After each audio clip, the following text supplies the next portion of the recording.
नमस्कार दोस्तों, स्वागत है आपका आज की वीडियो में। चलिए डालते हैं कानून से जुड़ी कुछ खबरों पर एक नजर। पुणे की एक विशेष एमपी एमएलए अदालत ने कांग्रेस नेता राहुल गांधी के खिलाफ दायर उस याचिका को खारिज कर दिया जिसमें उन पर विनायक दामोदर सावरकर के मानहानि मामले में जानबूझकर देरी करने का आरोप लगाते हुए उनकी जमानत रद्द करने और सख्त कार्रवाई की मांग की गई थी। मार्च 2023 में राहुल गांधी ने लंदन में ओवरसीज कांग्रेस को संबोधित करते हुए सावरकर के खिलाफ कुछ टिप्पणियां की थी। इन टिप्पणियों को लेकर सावरकर के प्रपौत्र सत्यकी सावरकर ने पुणे की अदालत में उनके खिलाफ आपराधिक मानहानि का मामला दर्ज कराया था। इस मामले में राहुल गांधी को 10 जनवरी 2025 को अदालत से जमानत मिली थी और उन्हें व्यक्तिगत रूप से अदालत में उपस्थित होने से स्थायी छूट भी प्रदान की गई थी। मई 2025 में सत्यकी सावरकर ने अपने अधिवक्ता संग्राम के माध्यम से एक याचिका दायर की जिसमें उन्होंने आरोप लगाया कि राहुल गांधी इस मामले में जानबूझकर देरी कर रहे हैं। उन्होंने अदालत से उनकी जमानत रद्द करने और सख्त कार्रवाई की मांग की। 28 मई 2025 को विशेष न्यायाधीश अमोल शिंदे ने इस याचिका को खारिज करते हुए कहा कि याचिका में प्रस्तुत कारण जमानत रद्द करने के लिए पर्याप्त नहीं है। अदालत ने यह भी स्पष्ट किया कि राहुल गांधी को पहले ही स्थायी छूट प्रदान की जा चुकी है और उनके खिलाफ कोई नई शर्त नहीं लगाई जा सकती।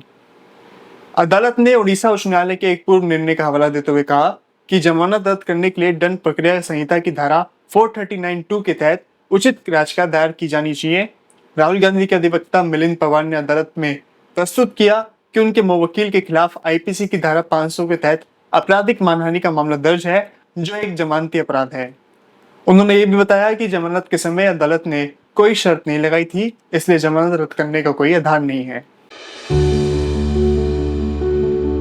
अगली खबर की तरफ चलते हैं। दिल्ली हाई कोर्ट ने बलात्कार पीड़िताओं के गर्भपात से जुड़े मामले में महत्वपूर्ण दिशा निर्देश जारी किए हैं। न्यायमूर्ति सूर्यकांता शर्मा की एकल पीठ ने स्पष्ट किया कि यदि कोई बलात्कार पीड़िता पुलिस जांच अधिकारी या अदालत बाल कल्याण समिति CWC के निर्देश पर अस्पताल लाई जाती है तो अस्पतालों को उसकी पहचान के लिए कोई पहचान पत्र मांगने की आवश्यकता नहीं है। इस निर्णय का उद्देश्य यह सुनिश्चित करना है कि बलात्कार पीड़िताओं को आवश्यक चिकित्सा सेवा प्राप्त करने में कोई अनावश्यक देरी न हो। अदालत ने यह भी निर्देश दिया कि यदि गर्भावस्था 24 सप्ताह से अधिक हो तो अस्पतालों को तुरंत एक मेडिकल टीम गठित करनी चाहिए जो बिना किसी अदालत के आदेश की प्रतीक्षा किए आवश्यक जांच और रिपोर्ट तैयार करे। ये फैसला एक 17 वर्षीय बलात्कार पीड़िता के मामले में सामने आया जिसे दिल्ली एम्स में पहचान पत्र न होने के कारण अल्ट्रासाउंड जांच से वंचित कर दिया गया था, जबकि वह पुलिस के साथ अस्पताल पहुंची थी। इससे उसकी गर्भावस्था की पुष्टि में 13 दिनों की देरी हुई। अदालत ने अस्पताल को यह भी निर्देश दिया कि वे अपने आपातकालीन और स्त्री रोग विभागों में नवीनतम मानन संचालन प्रक्रियाओं और कानूनी दिशा निर्देशों को प्रदर्शित करे और लागू करे। दिल्ली बार एसोसिएशन ने गर्मियों के मौसम में वकीलों को राहत देते हुए 16 मई से 30 सितंबर तक काले कोट पहनने की अनिवार्यता को समाप्त कर दिया है। यह निर्णय 24 मई को जारी एक नोटिस के माध्यम से घोषित किया गया जिसमें कहा गया कि वकील अब दिल्ली हाई कोर्ट के अधीन अदालतों में बिना काले कोट के पेश हो सकते हैं। हालांकि अन्य ड्रेस कोड नियम जैसे सफेद शर्ट, काली पैंट और बैंड पहनना अनिवार्य रहेगा। यह निर्णय एडवोकेट्स एक्ट 1961 की धारा 49(1)GG के तहत लिया गया है जो बार काउंसिल ऑफ इंडिया को जलवायु परिस्थितियों को ध्यान में रखते हुए ड्रेस कोड में बदलाव करने की अनुमति देता है। यह कदम वकीलों के स्वास्थ्य और आराम को ध्यान में रखते हुए उठाया गया है, विशेष रूप से उन अदालतों में जहां एयर कंडीशन की सुविधा नहीं है। इससे पहले महाराष्ट्र, गोवा और कर्नाटक जैसे राज्यों में भी इसी तरह की छूट दी जा चुकी है। इस निर्णय से वकीलों को गर्मी के मौसम में राहत मिलेगी, जबकि अदालत की गरिमा और पेशेवर आचरण भी बना रहेगा। अगली खबर की तरफ चलते हैं। बॉम्बे लॉयर्स एसोसिएशन BLA ने भारत के मुख्य न्यायाधीश CJI BR गवई को पत्र लिखकर इलाहाबाद उच्च न्यायालय के न्यायमूर्ति यशवंत वर्मा के खिलाफ आपराधिक मामला दर्ज करने की अनुमति मांगी है। यह मांग मार्च 2025 में दिल्ली स्थित उनके आधिकारिक आवास पर आग लगने के बाद 15 करोड़ की अर्जली कैश मिलने के संदर्भ में की गई थी। BLA ने अपने पत्र में सुप्रीम कोर्ट के 1991 के फैसले का हवाला दिया जिसमें कहा गया कि किसी भी उच्च न्यायालय या सर्वोच्च न्यायालय के वर्तमान न्यायाधीश के खिलाफ FIR दर्ज करने से पहले CJI की अनुमति आवश्यक है। एसोसिएशन ने यह भी आग्रह किया कि मामले की जांच के लिए दिल्ली पुलिस या CBI को निर्देश दिया जाए और घटनास्थल से संबंधित सभी सबूतों को संरक्षित किया जाए जिसमें अर्धजली नकदी, फोटो और वीडियो शामिल है। इस मामले में न्यायमूर्ति वर्मा ने किसी भी गलत कार्रवाई से इनकार किया और इसे उनके खिलाफ साजिश बताया। बीएलए ने सीजीआई से आग्रह किया कि वह इस मामले में उचित कार्रवाई करे ताकि न्यायपालिका की निष्पक्षता और पारदर्शिता बनी रहे।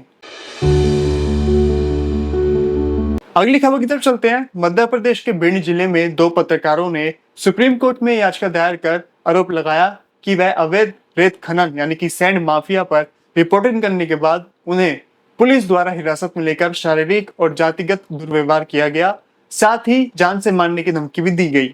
याचिकाकर्ताओं के अनुसार मई 2025 में उन्हें बिना वारंट के उनके घरों से उठाकर पुलिस स्टेशन ले जाया गया, जहां उन्हें पीटा गया और धमकाया गया। उन्होंने दावा किया कि यह कार्रवाई उनकी पत्रकारिता को दबाने के उद्देश्य से की गई थी।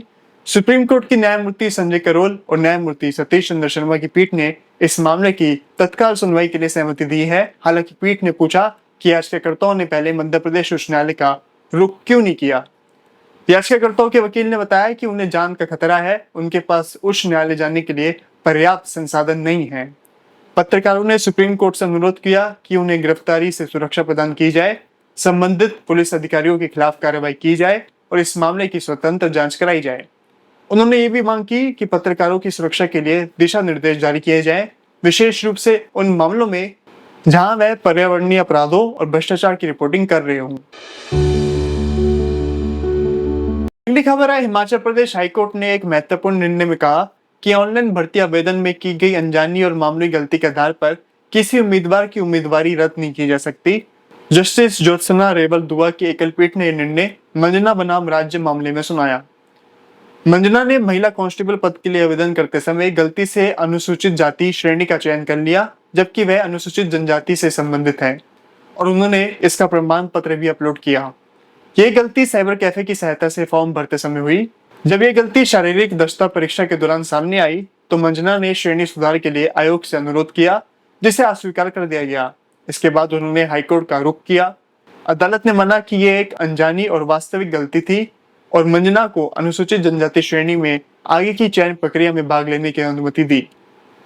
तो ये थी आज की कुछ प्रमुख कानूनी खबरें। उम्मीद करते हैं कि आपको ये वीडियो पसंद आई है। अगर आपको ये वीडियो पसंद आई है तो चैनल को लाइक, शेयर और सब्सक्राइब जरूर करें।